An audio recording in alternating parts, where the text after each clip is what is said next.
خان جب سب سے پہلے ننگے پاؤں مدینہ شریف گئے تھے تو جب وہ واپس آئے تھے تو فوراً ہی باجوہ کو کال آنا شروع ہو گئی کہ یہ تم کیا اٹھا کے لے آیا، ہم اس ملک میں شریعت کا نظام ختم کرنے لگے ہیں اور تم شریعت کے ٹھیکیداروں کو لے آئے ہو، ہمیں یہ نہیں چاہیے۔ آپ یقین مانیے تب سے خان اور اس کی بیگم کے بارے میں گن ڈالنا شروع کر دیا اور خان کو یہودی کا ایجنٹ کہنا شروع کر دیا۔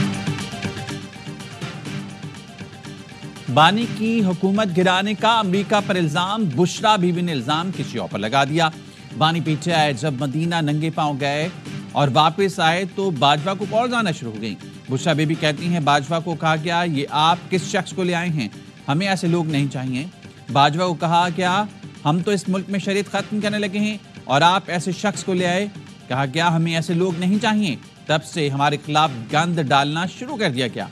بانی کو یہودی ایجنٹ کہا جانے لگا۔ میں موجود تھا خان صاحب کے ساتھ، جنرل باجوہ بھی ادھر موجود تھے، تو ان کو کال کی تو ضرورت نہیں تھی کہ سعودی عرب ان کو کال کرتا۔ مجھے آپ بتائیں کون سی شریعت خان صاحب نے پاکستان میں نافذ کی ہوئی؟ دوست ممالک کے اوپر الزام تراشی نہیں کرنی چاہیے۔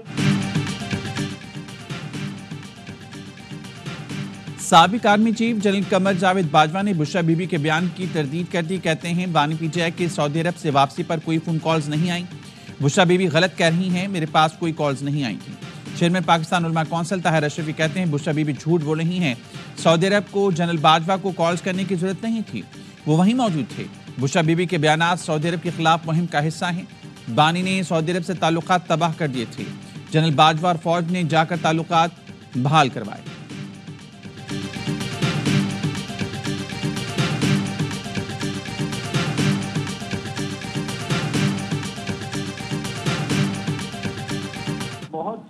احمقانہ اور جاہلانہ بیان ہے کہ دیکھیے اسٹیٹس کے درمیان ایسی گفتگو ہوتی ہی نہیں ہے جس طرح کی یہ فرما رہی ہیں۔ کون سی اسٹیٹ دوسرے اسٹیٹ کے کسی آرمی چیف کو کہتی ہے کس کو اٹھا کے لے آئے؟ یہ تو بڑی عجیب سی بات ہے کہ بشرا بی بی اٹھ کے ایک دوست ملک پہ الزام لگائیں۔ بشرا بی بی نے دوست ملک پر انتہائی غلیظ الزام لگایا۔ وزیر اطلاعات عطا تارڑ کہتے ہیں ریاست کے درمیان ایسی بات ہوتی ہی نہیں، کوئی ریاست دوسری ریاست کے آرمی چیف کو ایسے نہیں کہہ سکتی۔ بشرا بی بی انتہائی احمقانہ گفتگو کر رہی ہیں، یہ اپنے سیاسی بیانیوں کو بنانے کے لیے ملک کو آگ لگا سکتے ہیں۔ بشرا بی بی نے جس ملک پر الزام لگایا وہیں بیٹی کی شادی کی، اس دوست ملک کے تحائف کو بھی بیچ دیا۔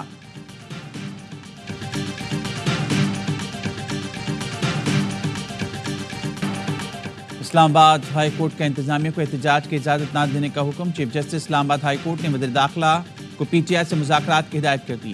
پی ٹی آئی قیادت کو بیلاروس کے صدر کے دورے کی حساسیت سے آگاہ کیا جائے، اگر مذاکرات کامیاب نہ ہوں تو وزیر داخلہ قانون کے مطابق اسلام آباد میں امن و امان یقینی بنائے۔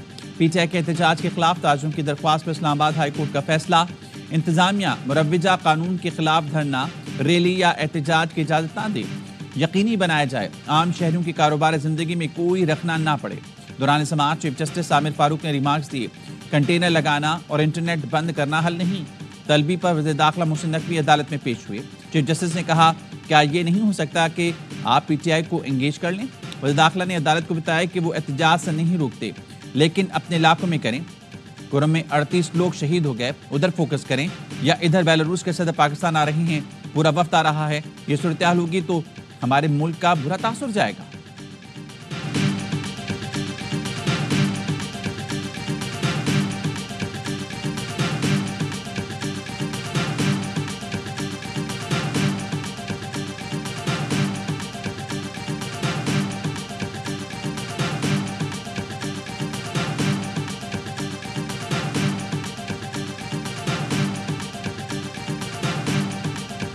سرکاری وسائل سے سرکاری پیٹرول، سرکاری گاڑیاں اور سرکار کے وسائل کا بے دریغ استعمال ہوتا ہے، اس کو روکا جائے۔ اسلام آباد ہائی کورٹ کا ایک آرڈر آ چکا، اس آرڈر کے اندر یہ بات درج ہے نہ تو کسی قسم کا احتجاج، نہ دھرنا، نہ ریلی، اس کی اجازت نہیں دی گئی۔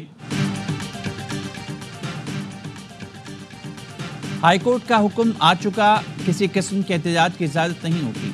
وزیر اطلاعات عطا تارڑ کہتے ہیں خیبر پختونخوا میں سرکاری وسائل کو سیاسی سرگرمیوں کے لیے استعمال نہیں کیا جا سکتا، سیاسی سرگرمیوں میں ملوث سرکاری افسران کے خلاف سخت کارروائی کی جائے گی۔ ایک صوبے کا وفاق پر لشکر کشی کرنا سمجھ سے بالاتر ہے۔ جب بھی غیر ملکی وفود پاکستان آتے ہیں تحریک انتشار کو احتجاج یاد آ جاتا ہے۔ اس طرح کے احتجاج کیا ملک دشمنی نہیں ہے؟ پی ٹی آئی والوں کے احتجاج کا ایجنڈا ہے کہ ہمارے لیڈر کو NRO دو۔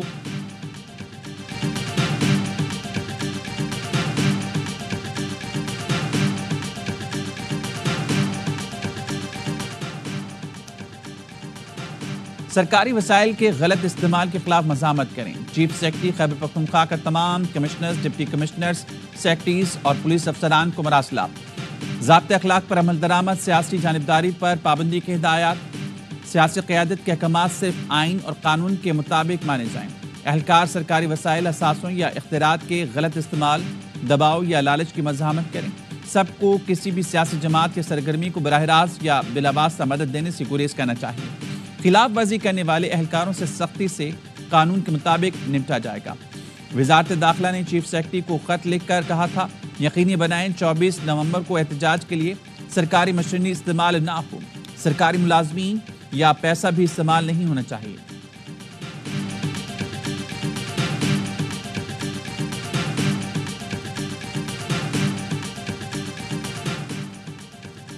احتجاج کے لیے سرکاری وسائل پہلے استعمال ہوئے، نہ اب ہوں گے۔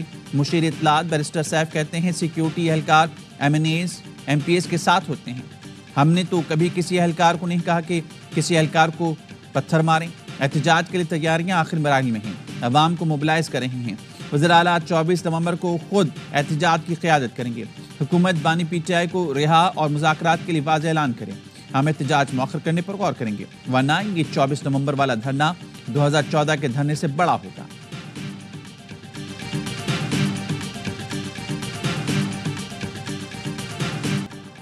لوئر کرم میں مسافر گاڑیوں پر فائرنگ، وزیر داخلہ محسن نقوی نے 38 افراد کے جاں بحق ہونے کی تصدیق کر دی۔ 5 خواتین اور ایک بچی جاں بحق ہونے والوں میں شامل، متعدد افراد زخمی۔ پولیس نے بتایا گاڑیوں کا ایک قافلہ پشاور سے کرم اور دوسرا کرم سے پشاور جا رہا تھا۔ تمام زخمی اسپتال منتقل، بعض زخمیوں کی حالت تشویشناک ہے۔ صدر اور وزیر اعظم کی کرم میں مسافر گاڑیوں پر فائرنگ کی مذمت، ذمہ داروں کو کیفر کردار تک پہنچایا جائے۔ سیکیورٹی اداروں کو حکم، وزراء خیبر پختونخوا کا اظہار افسوس، لواحقین کے لیے مالی امداد کا اعلان کیا۔ بیرسٹر صاحب کہتے ہیں، حملہ آوروں نے پہلے کانوائے میں شامل پولیس اہلکاروں کو نشانہ بنایا۔ افغانستان میں موجود پاکستان مخالف دہشت گردوں کی کارروائی کو خارج از امکان قرار نہیں دیا جا سکتا۔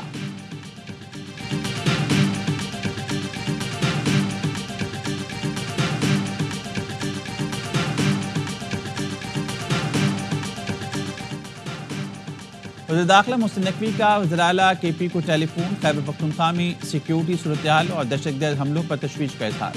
علی امین گنڈاپور نے دہشت گردی کے خاتمے کے لیے مشترکہ کوششوں پر اتفاق کیا۔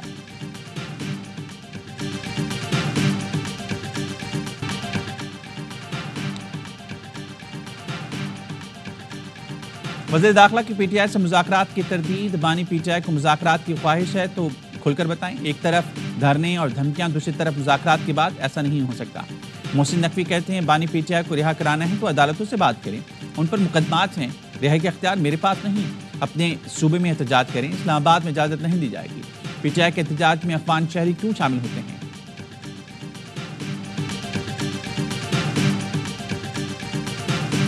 اسٹیبلشمنٹ کا کوئی واسطہ نہیں، کوئی تعلق نہیں، نہ اسٹیبلشمنٹ ملنے کو تیار ہے، نہ بات کرنے کو تیار ہے، اور گورنمنٹ لیول پہ بات ہو رہی ہے۔ اب گورنمنٹ لیول پہ ان کو آنا پڑ گیا ہے۔ 26ویں امینڈمنٹ میں ریورس کر دیں، ہم بھائی 27ویں کی بات کریں، 26 تو ہو گئی ہے۔ آپ کہہ رہے ہیں ہمارا مینڈیٹ واپس کر دیں، کوئی مینڈیٹ چوری کر کے واپس نہیں دیتا۔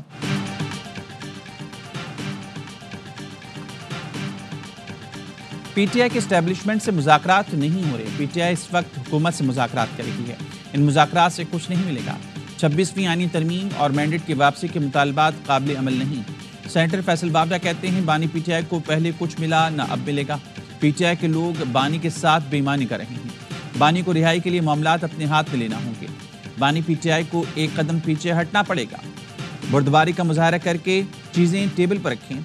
ایوان سے پھانسی کے پھندے تک اور جیل سے اقتدار تک پہنچا دیا جاتا ہے۔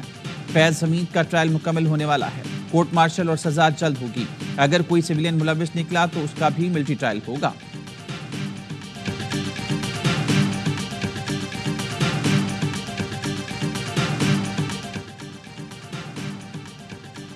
چوبیس نومبر کو اسلام آباد، پنجاب، خیبر پختونخوا کے مختلف اضلاع میں انٹرنیٹ اور موبائل فون سروس معطل ہونے کا امکان۔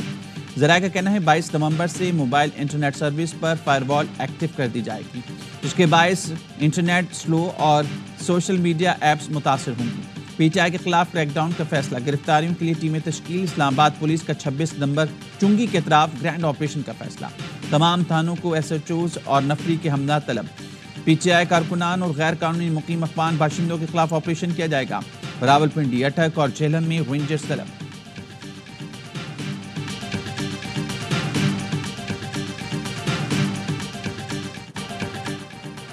تھانہ نیو ٹاؤن کے مقدمے میں بانی پی ٹی آئی کا 5 روزہ جسمانی remand Manzoor, A T C کے بانی پی ٹی آئی کو دوبارہ 26 نومبر کو پیش کرنے کا حکم۔ جلاؤ، گھراؤ اور پولیس کی گاڑیاں جلانے کے مقدمے میں شاہ محمود قریشی، عمر سرفراز چیمہ، یاسمین راشد، اعجاز چودھری، محمود رشید سمیت دیگر رہنماؤں پر فرد جرم عائد کر دی گئی۔ 9 مئی کو عسکری ٹاور جلاؤ گھراؤ کے مقدمے میں میاں اسلم اقبال کو اشتہاری قرار دیا گیا۔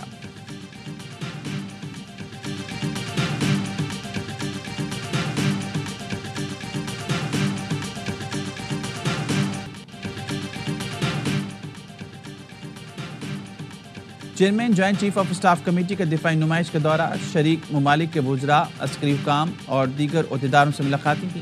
جنرل ساحل شمشاد مرزا نے مختلف پویلین اور اسٹالز کا دورہ کیا، سیمینار سے بھی خطاب کیا۔ پاک فضائی کے سربراہ کا مختلف اسٹالز کا دورہ، ایئر چیف نے national aerospace science and technology park pavilion کا بھی دورہ کیا۔ آئیڈیاز میں maritime science and technology park کی گراؤنڈ بریکنگ تقریب، chief of naval staff admiral Naveed Ashraf کی شرکت۔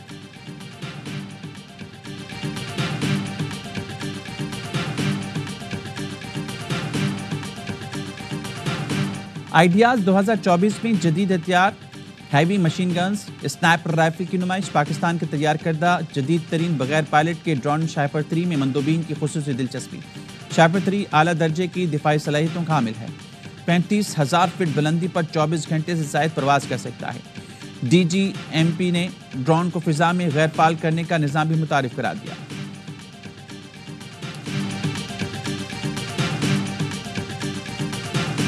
سپریم کورٹ کے آئینی بینچ نے کوئٹہ میں بچہ کے اغوا کا نوٹس لے لیا، بازیابی سے متعلق رپورٹ طلب۔ جسٹس امین الدین خان نے کہا بلوچستان حکومت ایک بچہ تلاش نہیں کر پا رہی۔ جسٹس جمال مندوخیل نے کہا ایک بچے کے اغوا پر پورا صوبہ بند ہے، حکومت کو فکر نہیں۔ جسٹس حسن اظہر رضوی نے کہا کراچی میں بچے ٹریفک سگنلز پر بھیک مانگتے ہیں۔ جسٹس امین الدین نے کہا بھکاری بھیجنے میں تو اب بھی ہم انٹرنیشنل ہو چکے ہیں، بیرون ملک بھکاریوں کو جانا کتنا شرم کی بات ہے۔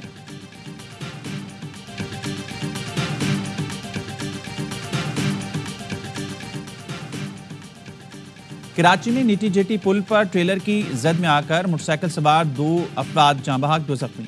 جاں بحق افراد میں بچہ بھی شامل، ڈرائیور موقع سے فرار۔ پولیس کے مطابق ٹریلر کے اندر سے شراب کی بوتل برآمد ہوئی، لگتا ہے ٹریلر کا ڈرائیور نشے میں تھا۔ عینی شاہد نے بتایا ہم 2 موٹر سائیکلوں پر سوار 8 افراد سی ویو سے آ رہے تھے، ایک موٹر سائیکل دوسری سے ٹکرا کر گری، پیچھے سے آنے والے ٹریلر نے کچل دیا۔ ہم سب کزن ماڑی پور مچھر کالونی کے رہائشی ہیں۔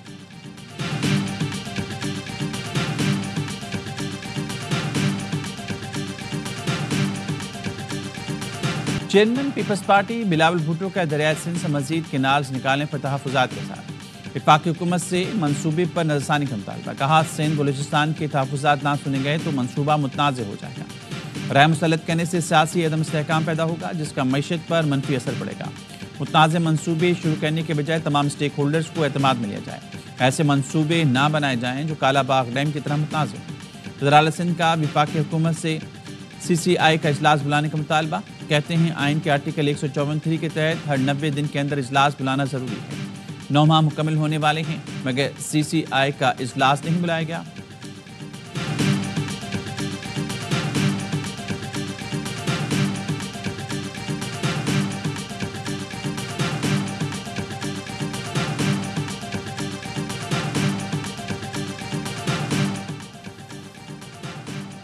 اسموگ میں کمی کے باعث پابندیوں میں نرمی، پنجاب بھر کے تفریحی مقامات آج سے کھولنے کی اجازت دے دی گئی، ہر قسم کے فیسٹیول اور نمائش کی بھی اجازت ہوگی۔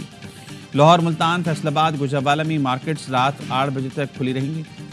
فارمیسیز، تندور، bakeries, departmental stores, grocery stores سمیت بنیادی اشیاء ضروریات کی دکانوں کے لیے وقت کی پابندی ختم کر دی گئی۔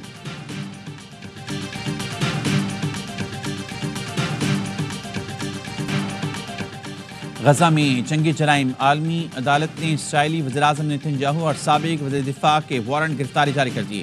انٹرنیشنل کرمنل کورٹ نے فیصلہ سناتے ہوئے کہا نیتن یاہو اور گلینٹ نے غزہ میں انسانیت سوز مظالم کا ارتکاب کیا، فلسطینیوں کو خوراک، پانی اور طبی امداد سمیت ضروری سامان سے محروم رکھا۔ حماس نے جنگ بندی کی قرارداد ویٹو کرنے پر امریکہ کو غزہ میں فلسطینیوں کی نسل کشی کا براہ راست ذمہ دار قرار دے دیا۔ حماس رہنما خلیل الحیا نے بتایا 101 اسرائیلی ان کے پاس موجود ہیں۔ جنگ بندی تک اسرائیل کے 7 قیدیوں کے تبادلے کا کوئی معاہدہ نہیں ہوگا۔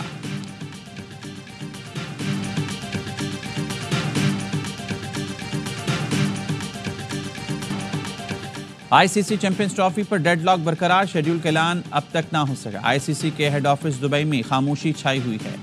پی سی بی کے سخت موقع پر آئی سی سی کا جواب نہیں آیا۔ پاکستان نے بھارتی ٹیم کے نہ آنے پر وضاحت طلب کی تھی۔ مختلف کرکٹ بورڈز بھی پی سی بی کے حامی ہیں۔